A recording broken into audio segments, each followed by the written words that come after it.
Still single at 32? My sister mocked me at her wedding table. I smiled, ready to leave when a stranger whispered, "Trust me, hold my hand." Gasps followed. He pulled me close. My sister's smile cracked. My sister turned her wedding into my stage for humiliation. She sat me at the reject table, paraded me as still single at 32, and smirked when she tossed the bouquet past me so the whole crowd could laugh. I held my head high, ready to walk out and leave her perfect day untouched. Then a stranger leaned close, his voice steady, acting like we're a couple. From that moment, everything flipped. Her fairy tale cracked in front of everyone, and trust me, that was only the beginning. Before I dive in, hit like, tell me where you're watching from, and let me know if I was right or wrong in what came next. I'm Emily, 32 years old, a marketing manager who works too many hours, drinks too much coffee. And according to my family, I have made one unforgivable mistake: I'm still single. You wouldn't think that one detail would define an entire person. But for my sister Lydia, it was all the ammunition she needed. Lydia and I were never close.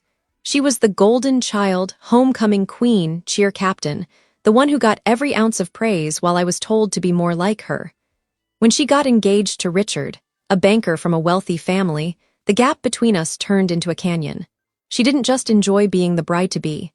She weaponized it. Every dinner, every family gathering, she slipped in a jab, smiling sweetly as she asked if I'd lowered my standards yet, or if I had finally tried dating apps again. Our mom Diane would nod along with that sympathetic sigh that's meant to feel comforting, but really just twists the blade. My dad Adam would change the subject, desperate to keep the peace, but Lydia never stopped. She seemed to feed off my silence, as if every ounce of embarrassment she wrung out of me made her shine brighter. The morning of her wedding, she called me with a voice dripping in fake concern.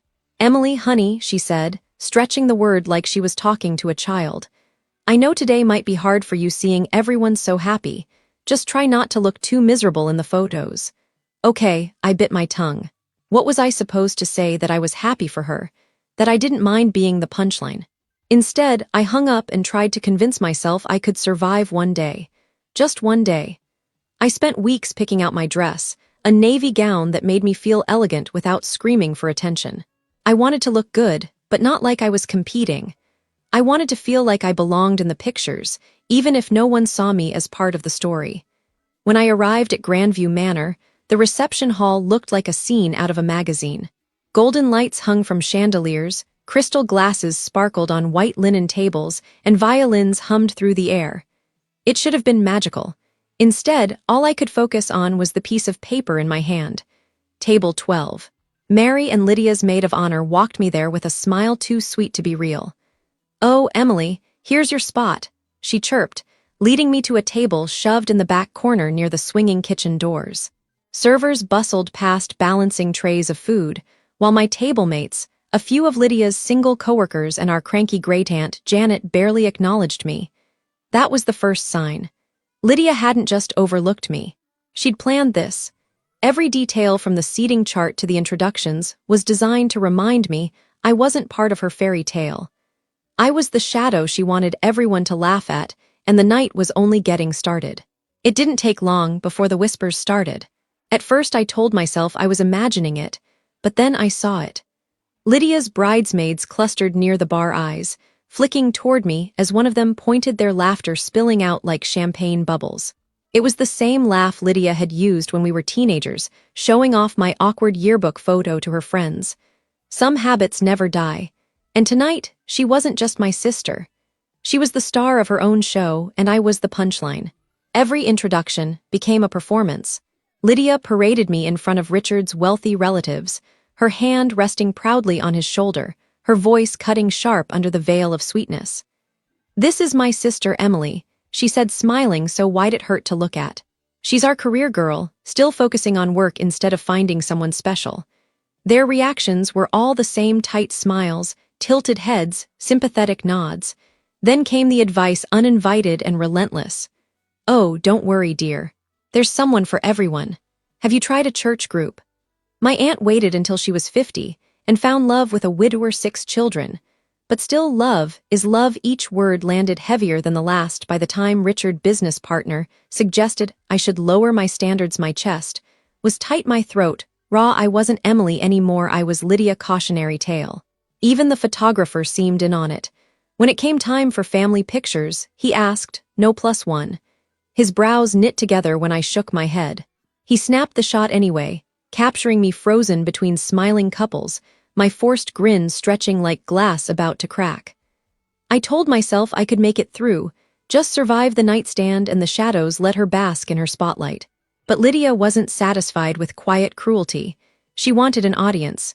The DJ's voice thundered through the hall, all the single ladies to the dance floor. I froze. My hands clenched under the table. I prayed to disappear into the wallpaper, but Mary and Lydia's loyal maid of honor spotted me. She grabbed my arm with a bright smile. Come on, Emily. This could be your chance. And just like that, I was shoved into the circle. 20-something girls, bouncing in heels, squealing with excitement, their futures wide open. I felt ancient, exposed, and utterly alone. Lydia stood before us, bouquet in hand, eyes, locked on me with that smirk I'd come to dread. For a split second, I let myself hope. Maybe she'd throw it my way, maybe she'd give me a scrap of kindness. But no. She turned, aimed, and launched it in the opposite direction. The bouquet landed in the arms of a cousin, half my age. The crowd erupted in cheers. Emily will have to wait a little longer. Lydia shouted loud enough for the chandeliers to shake. The laughter that followed was sharp, slicing straight through me. My chest burned. My vision blurred. I wanted to scream, to cry, to vanish. Instead, I walked back to my table, clutching my purse like a lifeline. That was the moment I decided to leave, to give her the victory she wanted, to disappear before she could humiliate me again.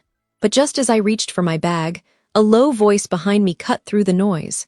Act like you're with me.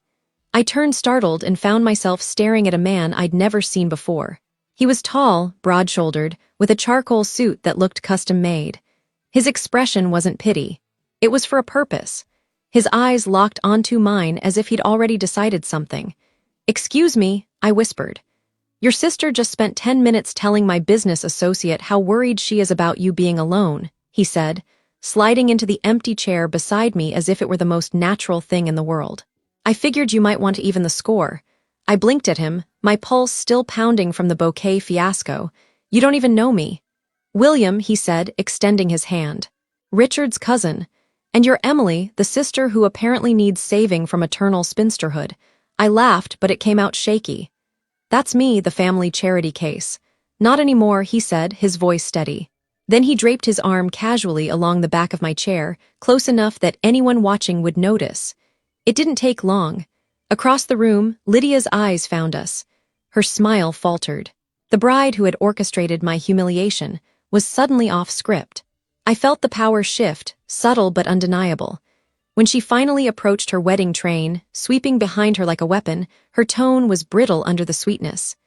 Emily, I didn't know you knew William. Old friends, William said smoothly, his hand brushing against mine on the table. We lost touch, but you know how these things go. I met her gaze steady for the first time all night. I like to keep my private life private. I said the words sharp with irony. Her eyes narrowed. How wonderful she managed her tone, souring under the smile. She retreated, but not before glancing back at us. Confusion etched into every line of her face. The rest of the evening, William played the role to perfection. He laughed at my jokes, asked about my work, listened like no one else had all night. And he did it all within view of Lydia and her carefully curated audience. Each time his hand brushed mine, I saw the shift around us. Richard's relatives, who had looked at me with pity hours earlier, now studied me with curiosity, even respect. The same aunt who suggested church groups leaned over during dinner and whispered, "He's such a gentleman. How long have you two been together?" Long enough, William answered before I could speak, his eyes dancing with mischief. For the first time all night I was invisible, and Lydia knew it. I could see her whispering to Marion, could see the cracks forming in her perfect composure. The woman who had spent years making me feel small suddenly looked rattled, and that was when it hit me this wasn't just survival anymore. This was my chance to turn her stage into mine, my chance to make sure she'd never forget the night she tried to break me. So when William leaned close and murmured, "She looked like she's about to explode," I didn't just smile, I made a decision. The next move wouldn't belong to Lydia, it would belong to me.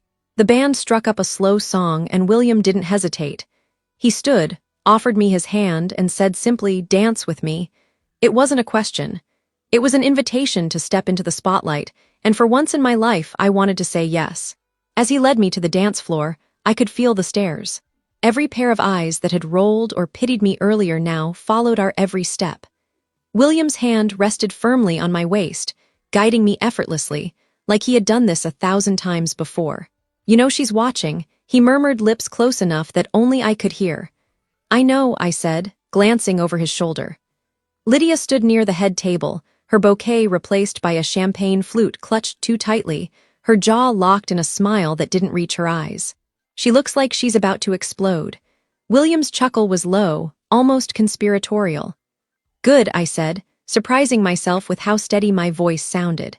We spun under the chandeliers, and the room that had once felt suffocating now felt alive with possibility. People whispered heads, tilted eyes lingered. For the first time all night, Lydia wasn't controlling the narrative. And then she moved. "Mind if I cut in?" Lydia appeared at my elbow, Richard trailing behind her like a shadow. Her voice was bright and brittle, the kind of cheerfulness that masks panic. William didn't flinch. "Actually, yes, we're having a moment." The words landed like a slap. Lydia's smile cracked, then tightened. "Of course," she said, her tone sharpening. "I just wanted to say how happy I am that Emily finally found someone. We were all so worried about her." William's hand pressed more firmly at my back. "Were you?" His tone was smooth, but there was an edge underneath, because from where I've been standing, it seems like you've been more interested in broadcasting her single status than supporting her. Lydia blinked, stunned. Richard shifted uncomfortably his hand, brushing her arm as if to warn her to let it go. But she couldn't. "We just want what's best for Emily," Lydia said quickly, her voice rising a notch. "Then maybe start treating her with respect." William replied calm and unshakable. "She's not your prop, she's not your punchline." The music swelled behind us, but the only sound that mattered was the silence spreading through the crowd. People had stopped dancing. Conversations had halted. Everyone was listening. For once, Lydia didn't have the room. Her eyes darted searching for an ally, but Marian was frozen, her mouth slightly open. Richard looked trapped, caught between loyalty and embarrassment. And I stood tall, letting William's words settle like armor around me. "I don't know what Emily told you," Lydia said. Finally, her voice was brittle. "She didn't tell me anything." William cut in smoothly. "I have eyes." The hush that followed was deafening.